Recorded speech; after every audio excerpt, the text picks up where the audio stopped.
Hey, so good afternoon, everyone. My name is Oad. I'm the VP Marketing at Feedvisor, and I'm excited to host you today for Feedvisor first webinar in 2017. We had over 15 webinars in 2016 as part of our Ask the Amazon Expert. And this year, we're trying to take a different angle for our webinars, where we not only going to bring Amazon experts, but also Amazon sellers to share their experience selling on Amazon, especially sellers with an interesting story.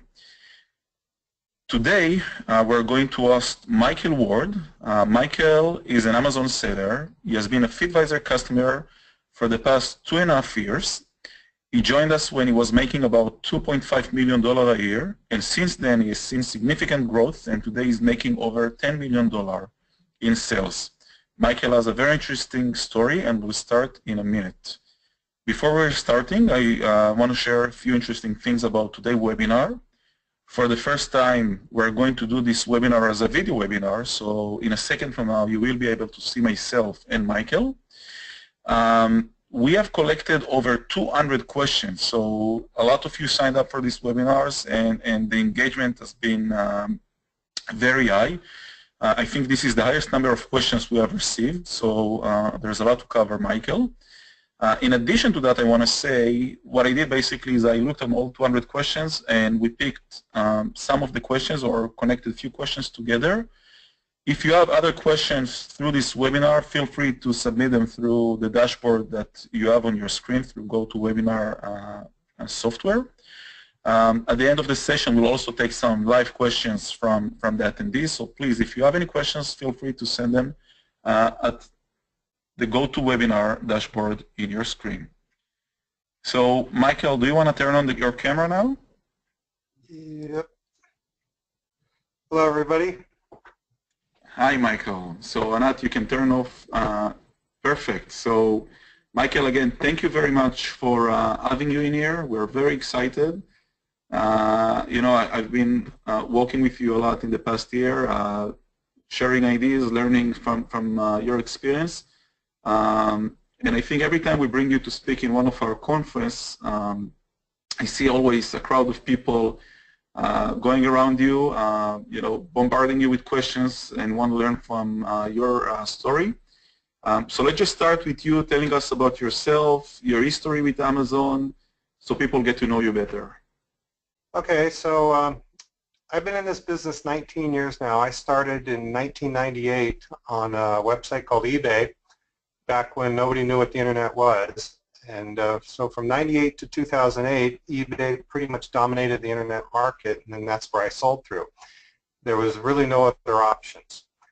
2008, economy crashed for personal reasons. I got out of the business, decided to take care of some stuff I had to, and 3 years later in 2011, I came back and realized that in the 3 years that I was gone, the marketplace had changed dramatically. There was a new site called Amazon. There was other sites popping up. eBay was no longer the dominating king of the internet. So I gave Amazon a try, and like everybody else, I had questions, had concerns, but the new frontier is here, and I joined Amazon. Just to wake up one day saying, what the hell is this crap? I was so upset by the way Amazon ran things, and I kept saying to myself, they're doing everything backwards, they're doing everything wrong. How can they run a business this way? And I fought Amazon for a good 6 months. I got policy warnings, I got bad feedback, pretty much honestly on the verge of being suspended. And I remember I was out one night with some friends and bitching and complaining about Amazon, and somebody made a comment to me and they said, why don't you look at it Amazon's way? Stop worrying about your way and look at it the Amazon way. Thought about that for a while and decided, okay, I'll give it a shot. Bit my tongue and did everything the Amazon way. Now this is 2011, beginning of 2012. And I started to notice a real change, and that was I was actually selling and I was making money. And the numbers slowly started to go up.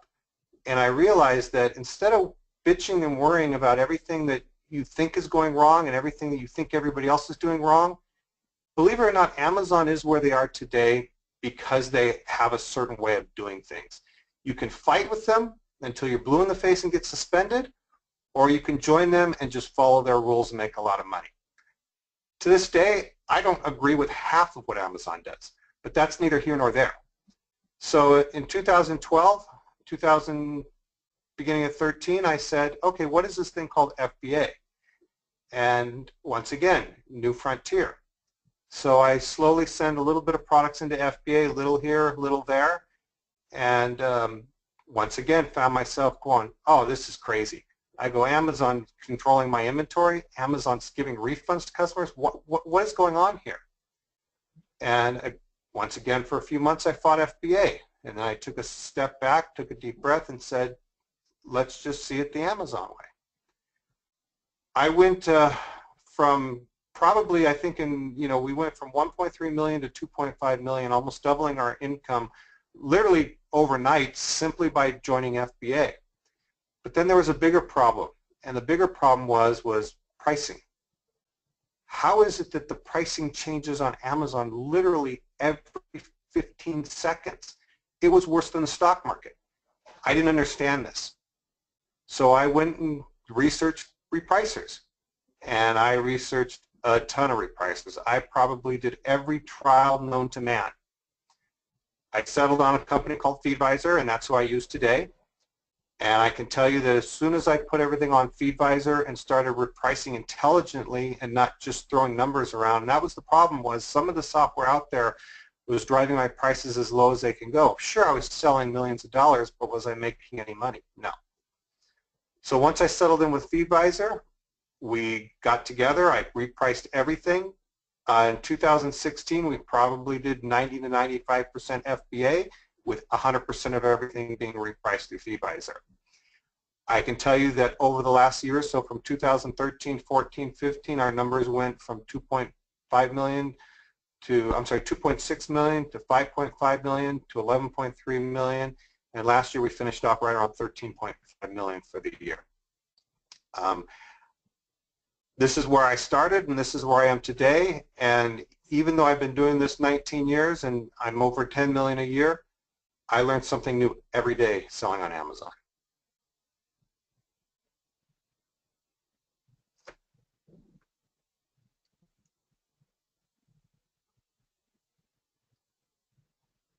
I'm sorry, Ohad, your volume went out again.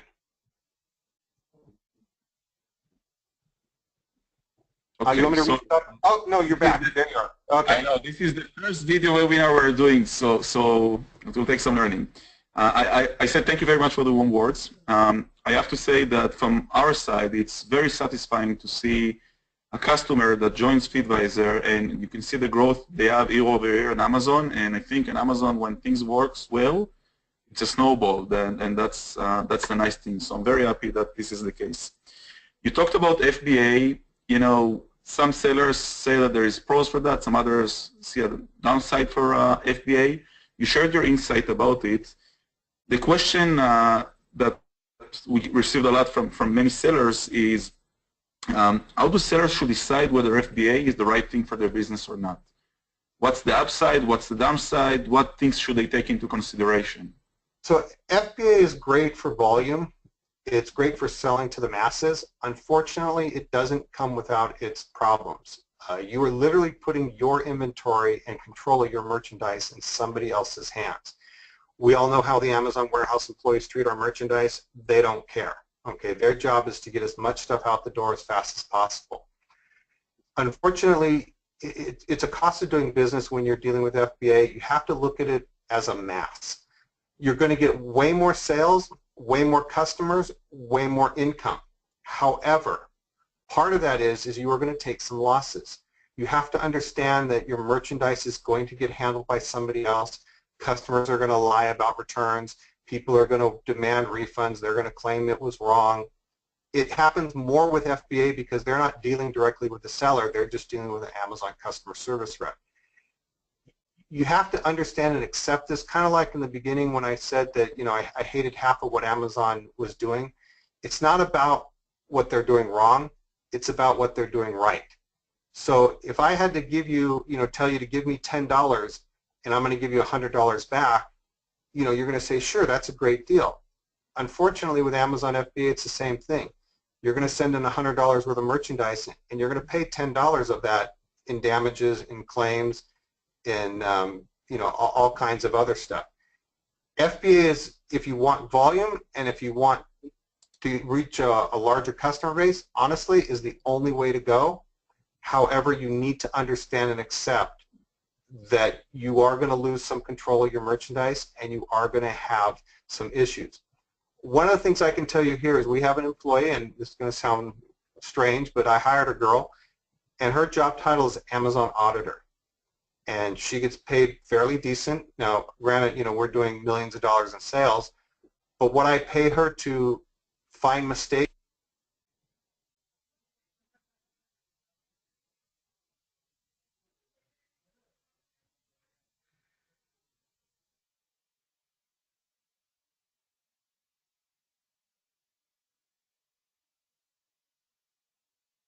Michael, I lost your sound. Can you talk for a second?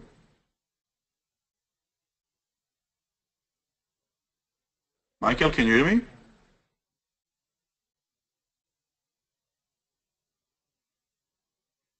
Can you please check if you muted maybe by mistake?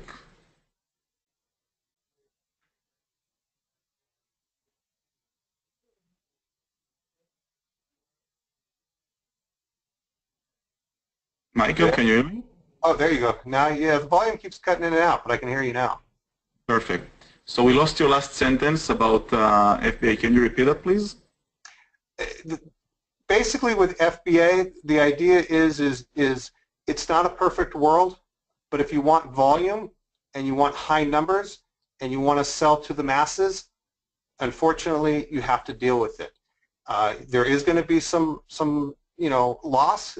There is a cost of doing business to that, but you need to understand when it comes to Amazon, they're not looking at the specific one transaction. They're looking at the overall of it all. So if you sell 100 items and you take a loss of 1 or 2, they call that cost of doing business. Let's talk about sourcing. At the end of the day, with all the respects of knowing the Amazon business and everything else, it's big part of the business is what you buy. Can you please tell us your sourcing process? You're in the custom business, so I guess it's a different business than others. Tell us about the process. How do you find the right products? Do you have any specific method? Do you have anything that works better than others? For us, we're in the toy and costume industry. Most of our stuff is licensed, so whatever the hot and up-and-coming stuff is, this year we have Power Ranger movies, we have Wonder Woman movies, so we go after the hot properties for the year. But that's not always, what sells. There's also a lot of stuff, the generic stuff, the non-licensed stuff. What you have to do, a lot of it honestly is trial and error. There's times where I might go out to a show and see something, and maybe I think it works, maybe I don't.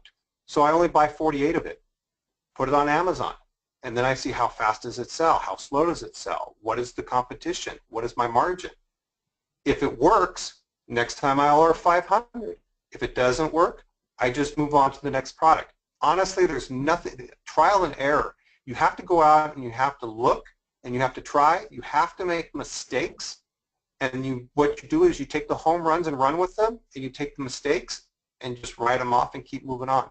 Don't cry over every little mistake. If I sat here and cried over every time I lost money or every customer that cheated me or every return that was bogus, I'd be crying all day.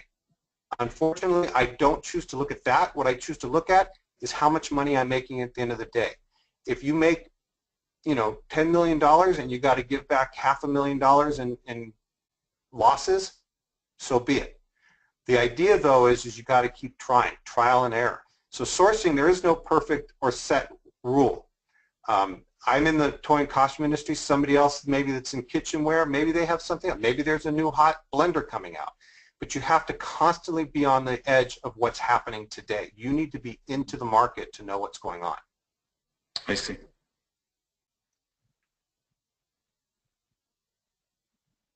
So we're seeing that my assistant here is sharing information, and she's saying that a lot of people are asking for you to provide more information about the person you hired. What exactly is she doing? If you can repeat that, it seems that that was very... Actually, yeah, the Amazon auditor, and people laugh when I give them that title, but that's literally what I call her. That's her official title. People laugh based on the questions we're getting here. Yeah, so what happens is look, Amazon, and I truly believe that Amazon just doesn't care. They're so big that to them, one $50 transaction, $100 item, irrelevant to them. So if it's irrelevant to them, it's irrelevant to you. So what happens is when they ship back your FBA returns and they damage 2 or 3 items, they don't care. When they process a return and the return is a bad return or a fraudulent return, they don't care, okay? But Amazon does have things in place where they say if Amazon does something wrong, Amazon will make you whole and reimburse you. The problem is Amazon's not going to send you an email saying, hey, we screwed up. How would you like us to repay you? What they're going to do is they're going to say, you find the mistakes and we'll be more than happy to repay you, okay? So what we do is every return email we get, and trust me, there's a lot, but if you have someone in here 40 hours a week and that's all they do, every return email that we wait 30 days, and after 30 days we make sure that we will either receive the item back or reimbursed for the item. You would be amazed at how many times Amazon issues a refund and never receives the merchandise back. So what happens is you're the one eating that money, not Amazon. They've taken the money out of your account. So after 30 days, if you don't get that merchandise back, you open a case with Amazon. Do not be afraid of the Seller Central case. We probably open anywhere from 100 to 150 cases a day with Amazon. Oh. Everything from, you know, you owe me $1.99 because you took too much money out. Another example, FBA fees. Something weighs a pound and you've been selling it at £1 for the last year, and you get another seller that all of a sudden for some crazy reason says, no, this thing's not £1, it's £3. What they're trying to do is they're trying to bump up the shipping cost on the page so they get more money in shipping, because what they want to do is they want to sell it for cheaper and make it on the shipping. Well, if Amazon changes that from £1 to £3, guess what? Every time you sell something through Amazon, you are now paying a £3 rate. So when you find that it's wrong, go look at your transactions, and you can go back, and if you sold 100 items and the first 70 were done at £1, and all of a sudden you see a trend where the next 30 were done at £3, go back to Amazon. Tell Amazon, I want you to go back to the warehouse and reweigh that item. I want to know what the dimension and weight is. If you ask them, they will go back and they will reweigh the item. They will send you an email saying this item weighs £1 and here's the dimension. And then what you do is you say, why have you been charging me £3? Please reimburse me for those 30 transactions. We had one particular item 2 years ago where Amazon literally paid us back $5,400 in over shipping charges because they mislabeled an item oversized that was not oversized. Once we, it was a case we fought, but once we fought it, $5,400 reimbursement. Right. So I'm seeing a lot of people are asking, when you submit these claims to Amazon, do you get pushbacks for any kind, or? All the time. There's cases where what they'll do is they'll say, okay, the item is $15, but we're going to reimburse you $7.50 because the item is technically not trash, it's just damaged. And then you have to go back and say, it's we sell licensed goods. If you went online and bought this item and I shipped that to you, would you accept it? No.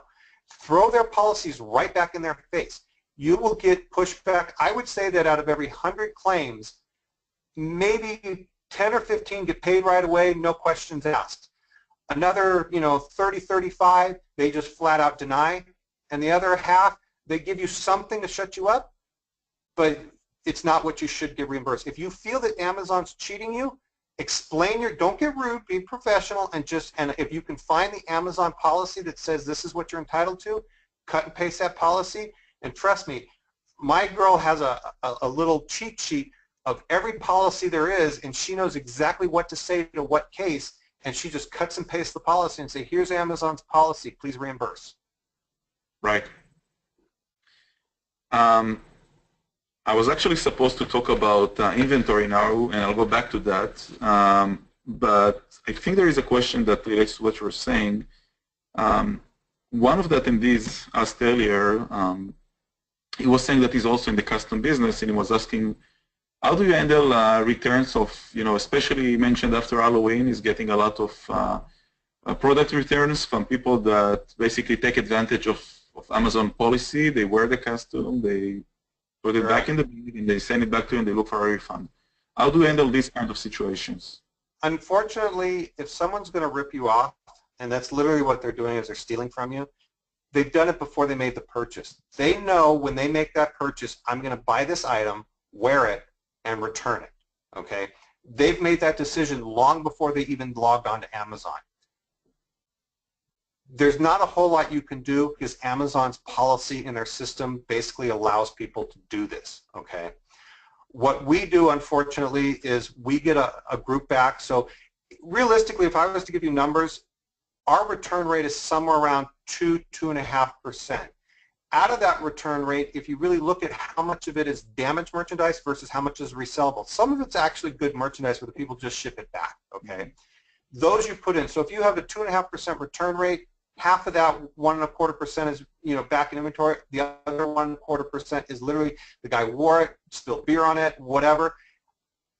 It's a cost of doing business. There's no way you're going to recoup that. We take the merchandise at the end of the day, we pile it up, and we donate it to some organization if it's usable. If it's a flat-out blatant fraud where the person damages the costume, takes a piece out of war, you can open a case with Amazon. Unfortunately, a lot of those are hard to win because if they consider customer damage, they're not going to reimburse you for it. But here's the thing, don't be afraid to open a case with Amazon. These people are actually more afraid of you than you are of them. They have metrics that they have to keep just like we have to keep metrics.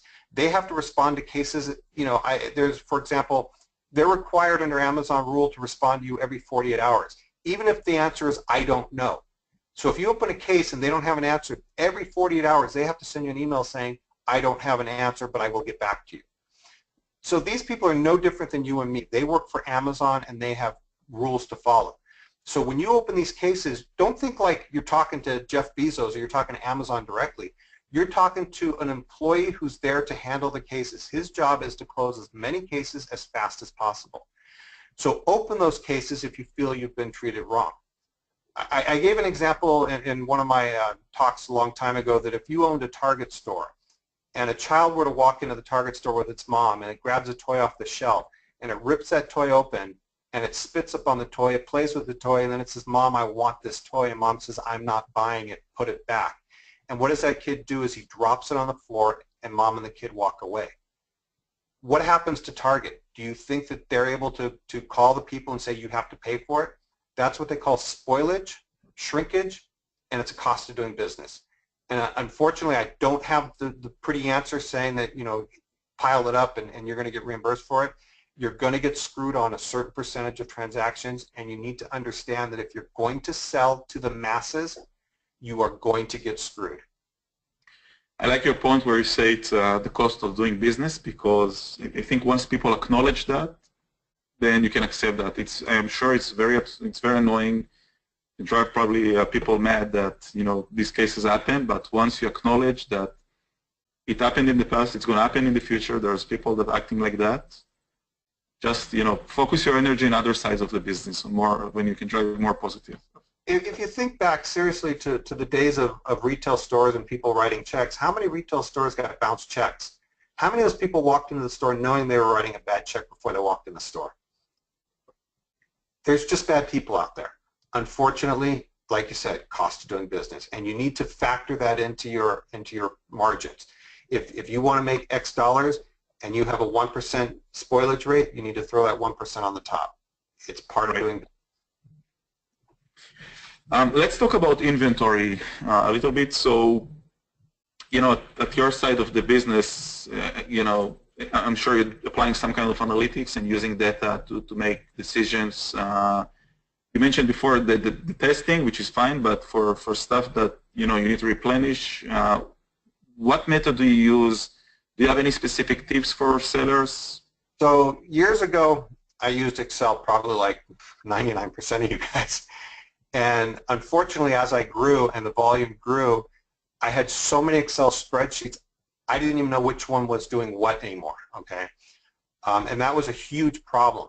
So we signed up for Feedvisor, and I will say one of the things that I love about Feedvisor is on their dashboard, you actually have reports that you can look at, reports that tell you excess inventory, reports that say lost revenue. So if you're not stocking enough of something, it's going to tell you you need more of this. If you have too much of something, it's going to say you need to discount this or get rid of it. When I do my buying for Halloween, you know, the first thing I do, and honestly one of the only things I do, is I go into Feedvisor and I run a 365-day report on that SKU, and my big question is, how many of this did I sell in the last 365 days? And then I look at, for Halloween, did I sell out October 1st, October 15th, or October 30th? And I can look at that right there on a graph at Feedvisor that shows me where the height of the purchases are and then where they stop selling. And if I sold out of something on October 5th, I didn't buy enough because I missed the 25 days of the hot selling season. But if I had inventory left over on November 5th, then I need to look at how much was left over, and maybe I need to buy less. So, you know, what used to be an Excel spreadsheet, you can now run reports within Feedvisor for most of that stuff. So this is actually something that I need to take on my part to do a better job. Not people realize, but you know, Feedvisor will provide two main things. One of them is algorithmic repricing, which definitely the best one in the market.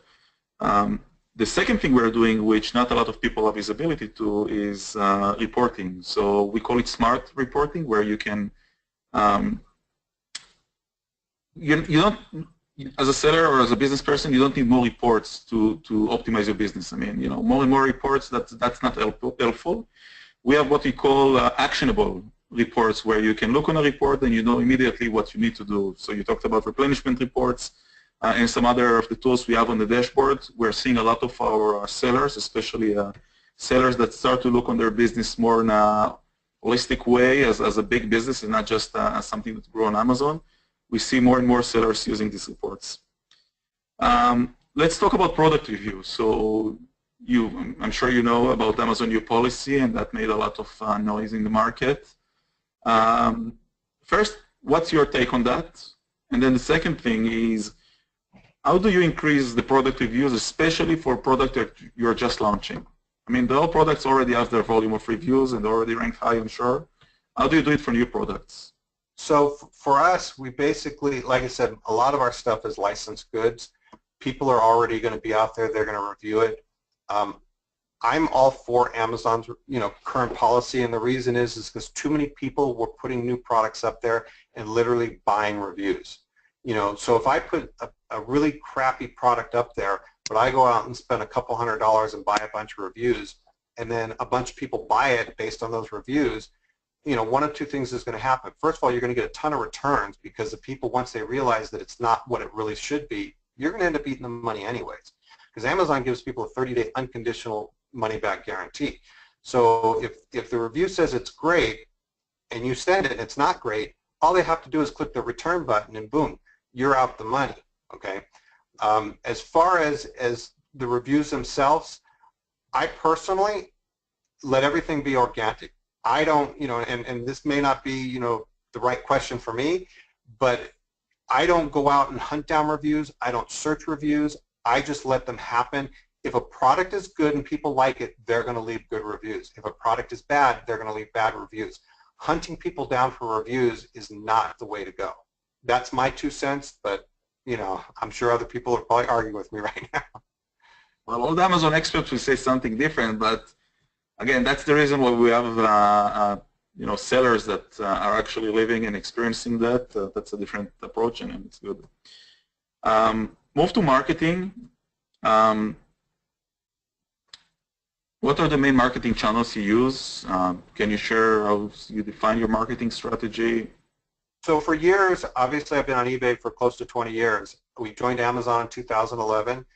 We do our own website. So those have been our 3 main focuses. So eBay and website for close to 20 years, Amazon in 2011, and then last year we brought on Walmart. So we sell on 4 channels right now. Amazon is still the lion's share. So even though, Walmart's new, so we really can't judge that one yet. But between eBay and Amazon, for us, it's a 90-10 split. We still do the lion's share. We've actually moved towards a multi-channel fulfillment where we don't want to lose the eBay sales, but there's no sense for us to fulfill those orders. So we allow Amazon to do multi-channel fulfillment, and all of our eBay orders just sync right into Amazon. Amazon ships them to the consumer. And but it's the same thing. You have to understand that by doing that, you're putting your business in somebody else's hands, and you lose a little bit of control. However, what you gain is a lot more time that you don't have to spend. Markets out there, there's a ton of them coming and going. I only go after the ones that I know. There's no sense in me being on Jet and Rakuten and all that other stuff. I stay on the ones that I think are profitable.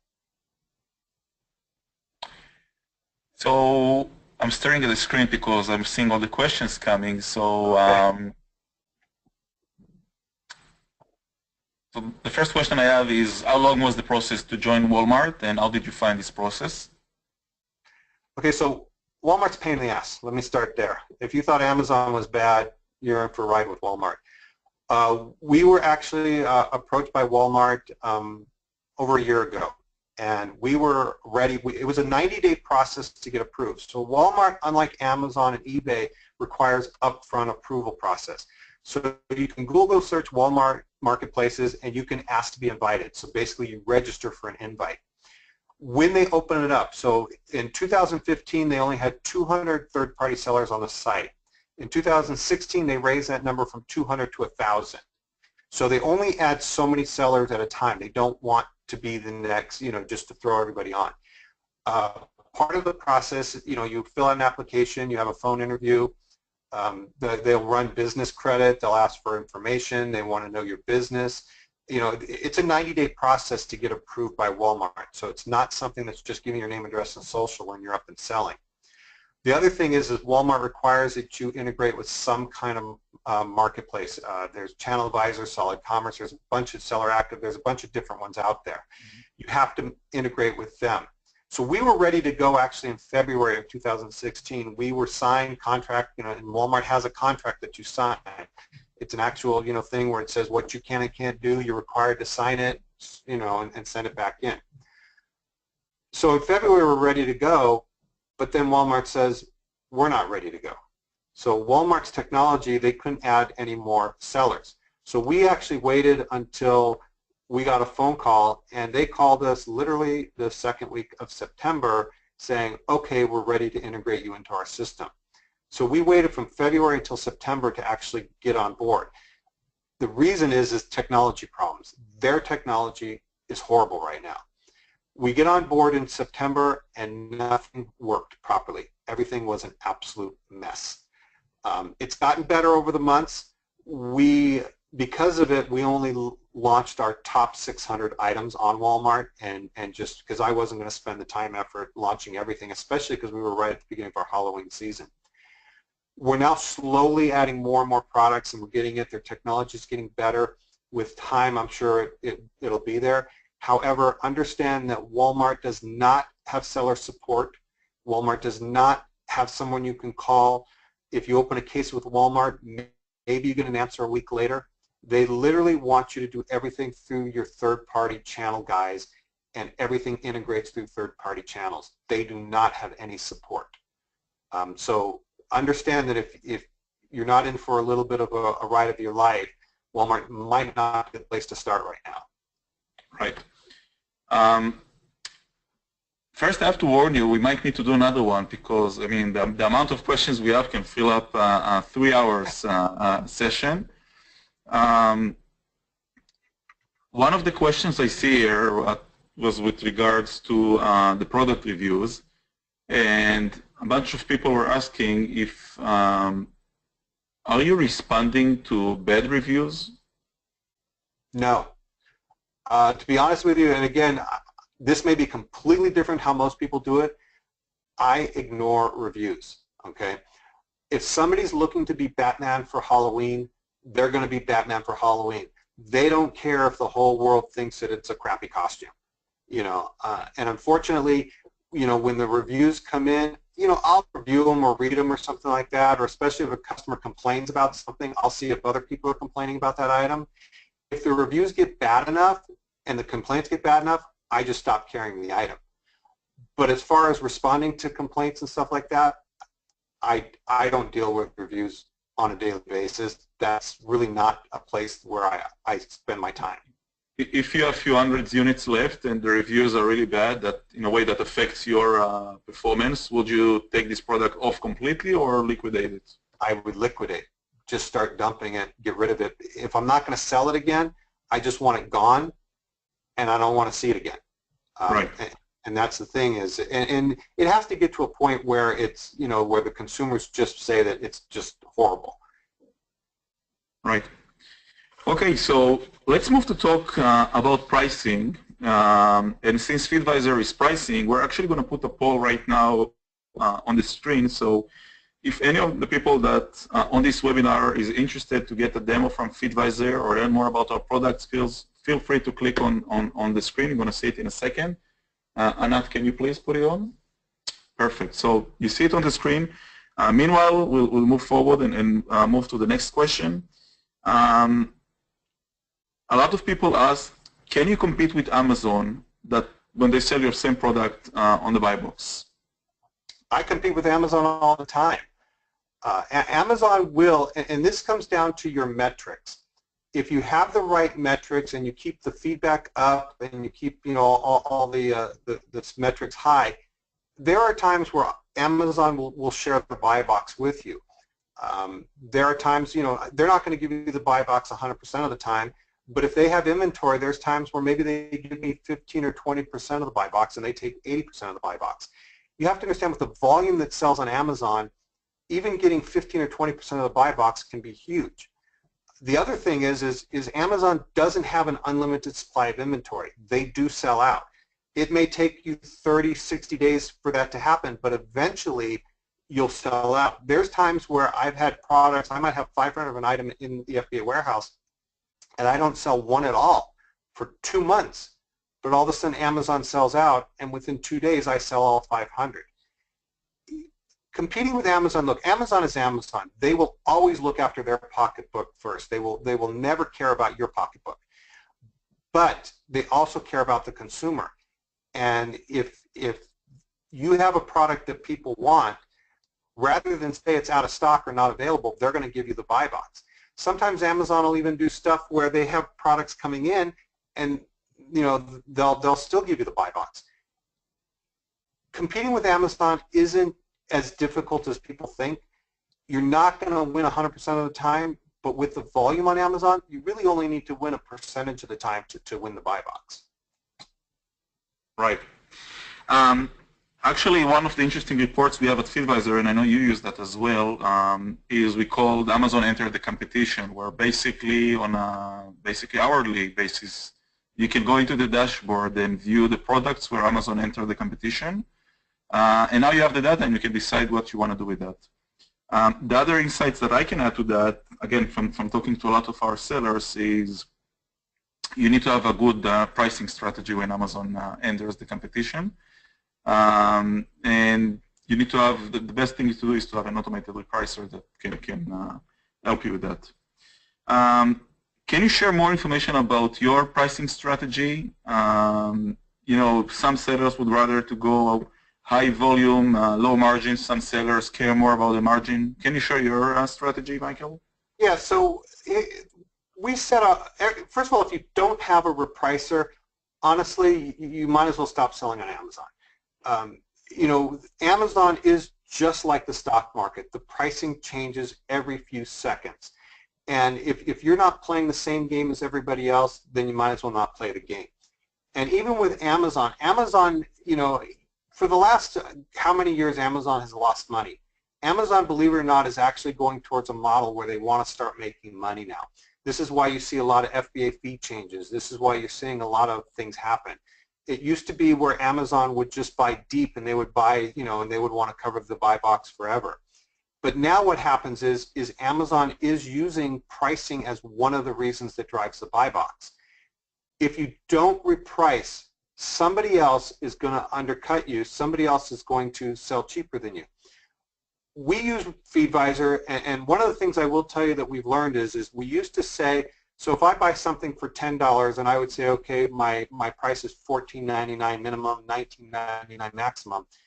We don't do that anymore. Now if my minimum price is $14.99, my maximum price could be $59.99. And the reason is you would be amazed at how many times if somebody really needs the item, they don't care what the price is. They're going to buy it, especially when it comes, the last week of Christmas, the last week of Halloween. So what we do for pricing is we set what we need as our basic margin, and we set that as our low price. So what the minimum I'm willing to take is my low price, and my high price is 200 to 300% of that. And the reason is the repricer will only get to those prices if the market warrants it. It's not going to go to $59.99 if no one's going to pay $59.99. But all it takes is for you to be 5 cents more than the next guy, and you will never see the buy box. So if you have a repricer, and you don't want a repricer just to drive stuff into the ground, that's a big thing. And when I was running my tests on repricers, 90% of repricers do one thing and one thing really good, and that's drive the price as low as it can go.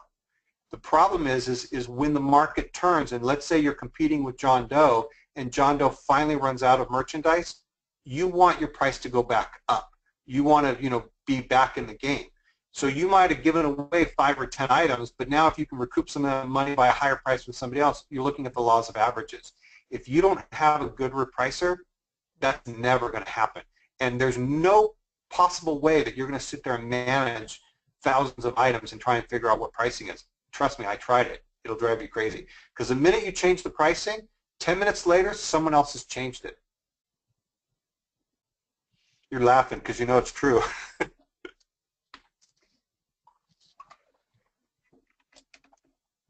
Uh-oh, there goes the volume again. And I'm on mute again. So I'm laughing because I was also an online merchant before. And pricing is a big thing. The whole concept of pricing is even more dominant with online, right? In a store, you cannot go and change the pricing every 10 minutes. You can technically, but it will require a lot of labor, which not going to make it financial positive. But with online, it's a challenge, and it does take a lot of time. And I just imagine you sitting and reprice, 500 or 1,000 items, which to me, even 100 items, it's a lot, right? Because as you said, the price always changes in the market, and that's the truth in today's environment. I can tell you real quick, I'm sorry, let me just throw this. The Feedvisor repricer sells stuff at prices that I honestly, before having a Feedvisor repricer, would have never even imagined were possible. Sometimes people will pay it, and the funny thing is you say, well, aren't you gouging people? Unfortunately, it's not gouging. For every guy that you make a killing on, you're giving a product away to somebody else. It's the laws of averages. But without the repricer, I know my margins, my overall margins would not be what they are today because look, it's part of the game. I give stuff away on Amazon all the time. I lose money on inventory every single day. But I don't worry about the negative 5%. What I care about is if I have negative 5% on this item and positive 35% on this item, what is my laws of averages? So you need a repricer to get you those higher numbers because it's really easy to give stuff away. But to actually get the money back, not so easy. Okay, so we have only about 10 minutes left, and I have a list of, again, more hundreds of questions. I'm not kidding. I'll try to go to different areas just so we can cover more. Let's talk a little bit about selling internationally. I learned yesterday that you shipped to different countries, including Europe. Can you please talk about your experience with that? How do you fulfill these orders? Sure. Okay, yes. Selling to Europe was a real eye-opener. There's not like a guidebook to tell you how and what to do it, and there are a lot of different rules and laws that are over in Europe that don't exist here. They have a thing, we have sales tax here, so our sales tax anywhere from 6 to 10% depending on where you are in the U.S. In Europe, they call theirs a VAT, value-added tax. Theirs is more around 20%. you need to learn about that because they call it Her Royal Majesty's Tax Collection Service. That's literally what our IRS is, Her Royal Majesty over there. And she wants her taxes no matter what. So you need to really learn about selling. Now, what I will tell you, though, is the items I did sell, because it's a limited market for sellers, meaning there's not as many sellers over there as there are here, we were able to sell stuff for much higher over in Europe than we were here. But understand that part of that is because their taxes are higher. You need to understand that you're going to eat more in taxes. But if you're willing to go international, we basically, just like you could sell here at FBA, you set up your FBA account in Europe, you set up your tax, just like you would set up your taxes here, you set everything up, and then what you do is you literally ship your items to Europe, let them store it in the warehouse in Europe, and then they do all the shipping for you. They do FBA just like they do here. Unfortunately, and if you're queasy about returns here in the U.S., understand returns in Europe are not as easy, because if the consumer returns something to Amazon warehouse and Amazon deems it unsellable, are you going to pay to ship back to the U.S.? Because it might cost you as much in shipping as the item itself cost. So you need those higher margins in order to cover a lot of the stuff that you're going to eat. You need to understand, master, and be comfortable with the cost of doing business in the U.S. before you dare go into the international community, because you are going to have more losses in the international community, but you will have more profit margins. So you need to understand that it's a great way of doing things, but it's a different way of doing things. And if you don't understand it, you're going to get burned real quick. But at the end of the day, there's money to be made internationally. So I'm going to take you back to something, because I'm seeing a bunch of questions on that related area. A lot of people are asking, how do you fulfill Walmart orders? How do I fill Walmart's orders? Fulfill all Walmart orders, yeah. Okay, Walmart has a very strict rule about using Amazon. Walmart hates Amazon. And part of their contract agreement says that if a smiley face box shows up at a Walmart customer's house, you will be terminated immediately. Now, with that said, when we started with them back in, like I said, we were signed up in February and we launched it in September, we were already set up with most of our stuff in the FBA warehouse. So, with Walmart, we did use fulfillment to fulfill some of our orders through the Halloween season, and we did it strictly because that's just how we were set up. Walmart ignored it for the first few months because they knew everyone was getting started and things. But January 1st, everyone got 5 or 10 emails, each one of them saying, if you fulfill by Amazon, you will be terminated. So if you want to ship through Walmart, you need to understand that you need your own warehouse and your own fulfillment. If you use the Amazon fulfillment, you are eventually going to get suspended off of Walmart. And that's almost a guarantee. It's just a matter of time. One of the interesting questions we received actually earlier, and I see one or two now coming through the webinar. People were asking, how do you allocate your time? Where, if you look on your time as 100%, where do you invest your time? Sourcing, marketing? I've been doing this a long time. We have a full-on warehouse. We have employees. I have staff. Like I said, I have people that do nothing but upload products. I have people that do nothing but audit Amazon. We have payroll here. That's part of the deal. But when you're doing, 10 plus million a year, you can afford to have some employees. The system itself runs completely fine without me. Okay, my job and what I like doing and what I love, I'm the buyer. I'm the sourcer. I go out and watch the movies, watch the kids' cartoons, do all that to find out what exactly is it that's going to be hot.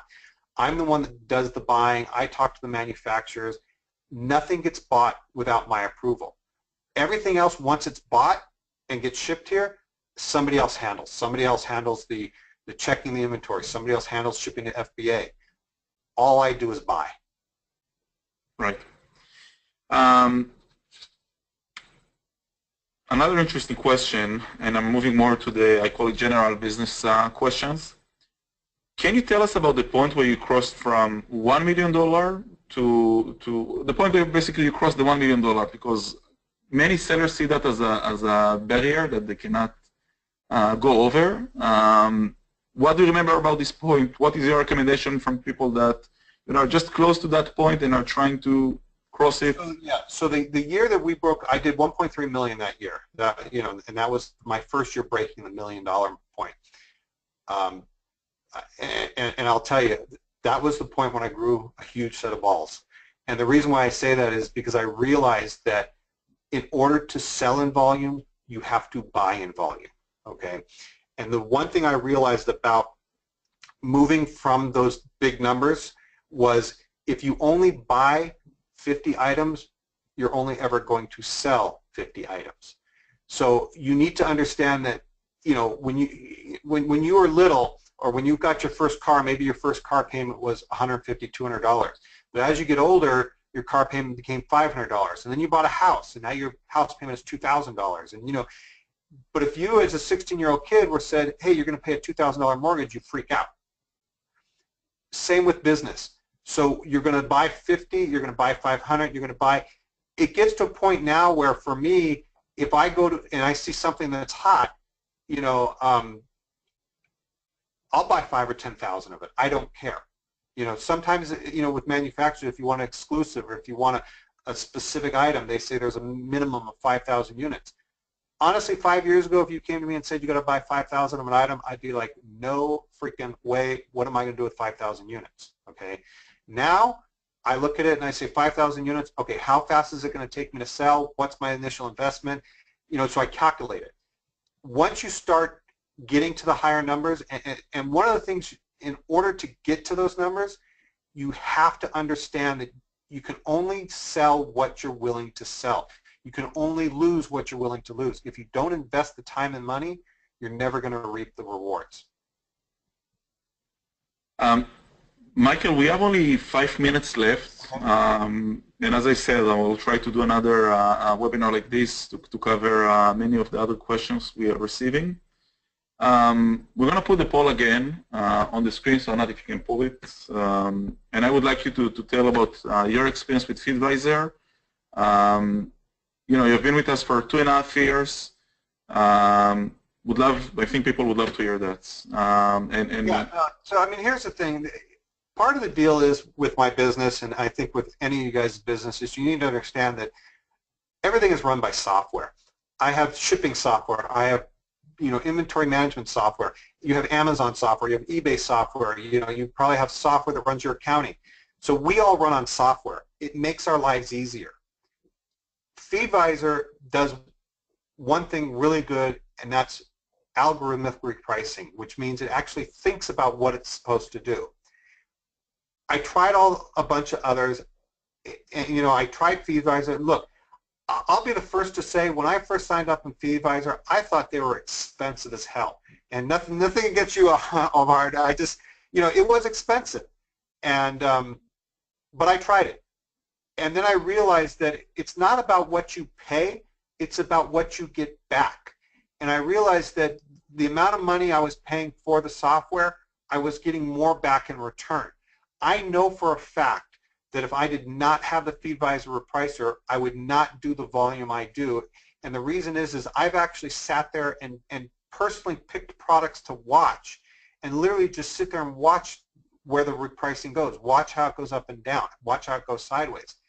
What I love about Feedvisor, and look, Feedvisor, look, they're not paying me to do this. This is not, I'm telling you this because this is truly my honest opinion. Their software takes your product and it does think. It says, what is the best and optimal price I can sell this item at? If I have to sell it cheap, I got to sell it cheap. But if everybody out there wants it, they're going to pay for it. And that's the thing is, and I've years ago, I remember it was the frozen Elsa tiara, where I would have been happy selling this tiara at $14.99 all day long, and I would have been excited at that price. And I remember that I started raising the price to $19.99, $24.99, $29.99, and I realized the power of Feedvisor. And then I sat there on one single SKU, one product, and I said, how much more did I make on this product over the last 30 days, and how much did Feedvisor cost me? And on one SKU, I paid for the Feedvisor monthly fee. Now look, I hate writing that check like everybody else, but at the same time, I love seeing that direct deposit every 2 weeks. That's really what it comes down to. Okay, so thank you very much for the warm words. We'll do 2 more questions. The first one is, again, it's more on a general business side. What do you attribute your success to? Product quality, branding, marketing? Is there any specific niche that you attribute the success you're facing today to? If I had to really narrow it down to one thing, and it's what I said before, is I have balls. I take chances. I go out there and do it. Win, lose, fail, doesn't matter. I could sit here and as many times as I tell you I've succeeded, and I could tell you about all the awards I've won. I could tell you about, winning the EEC 500 award. I could tell you about winning the LA Business Journal award. But I can tell you for every award I've won, there's a failure behind it. But the reason is because if you're going to succeed, and you can ask almost every successful businessman out there, if they're honest with you, will tell you that they've failed at least once or twice in order to succeed. Don't worry about your failures. Worry about your successes, because the successes will make you 10 times the money. The failures happen once. Thank you. I'm seeing many people are asking if this is going to be recorded. So the answer is yes, this has been recorded, and you can go and find probably tomorrow or 2 days from now, you'll be able to find this webinar recorded webinar recording on our resource center on Feedvisor. Just go to feedvisor.com/resource-center, and you'll be able to find plenty of content, some of this covering the areas Michael was talking about today, and some of other stuff talking about other webinars we did in the past. We're receiving a lot of compliments for you, Michael. I promised everyone 1 more question, so we'll choose another one. Okay. A lot of people are giving great feedback about this webinar, so thank you for that. Let's see, I'm going to pick something good for that. Oh, okay, so this one is good. You already talked about Feedvisor, so there's no need to talk about Feedvisor. This question is about technology, and I know you're a big fan of technology because that, and you talked about it today, that's what enables you to scale, right? And free up your time to focus on other things. Can you talk on high level what type of technology do you recommend people to use? You don't even have to talk specific companies or product, but more on a high level areas that people need to invest in their business that will either free up their time, optimize the processes, whatever it is, just like you said about FBA, Yeah, so the thing is one of the main things is you need some kind of inventory software, inventory channel management. There's a bunch of them out there. I mean, I use Solid Commerce. If anybody wants to know, I'm sure people are saying, what do you use? There's ChannelVisor, there's Solid Commerce, there's Seller Active. I personally use Solid Commerce. I've been with them a long time. They've grown with me. I like them. Same thing with Feedvisor. There's a ton of repricing software out there. I personally chose Feedvisor. The softwares I use are because they work, because they do what they're supposed to do. None of this is cheap. So you have to understand, you have to invest in order to receive returns. My inventory management software costs me thousands a month. Feedvisor costs me thousands a month. You need some kind of shipping software. Everyone's probably asking, what do you use? I use ShipStation. So, if you understand the technology and understand technology is not free, you will free up a lot more time. I can go back and you're going to laugh at this, but $145 a month for ShipStation, unlimited printing. Now I can go back 20 years or whatever, back to the beginning of time, and I can remember my wife and I sitting at a kitchen table handwriting out eBay labels, and we would write about 20 or 30 a day, and we thought, oh my God, we shipped 30 items today, and we were excited. Now our software prints thousands of labels in a day. Can you imagine sitting at the kitchen table handwriting 1,000 labels? You need the technology. In today's day and age, and if you're going to scale your business, you need to embrace the technology and understand it's not cheap. Okay, so we're 2 minutes already over our time. Michael, thank you very, very, very much for a very successful webinar. That's not me saying, that's the comments we're getting on the screen right now. For those that we were not able to answer your question, I'm very, very sorry. But again, we received over 350 questions, I think, overall. So we're going to do this again and again in the next coming months. Some of will be, again, with Michael, if he agrees. When I have time. and some others with other sellers, so we will be able to hear other perspectives of the business. So again, thank you very, very much for that, and I look forward for seeing you again. Thank you. Thank you.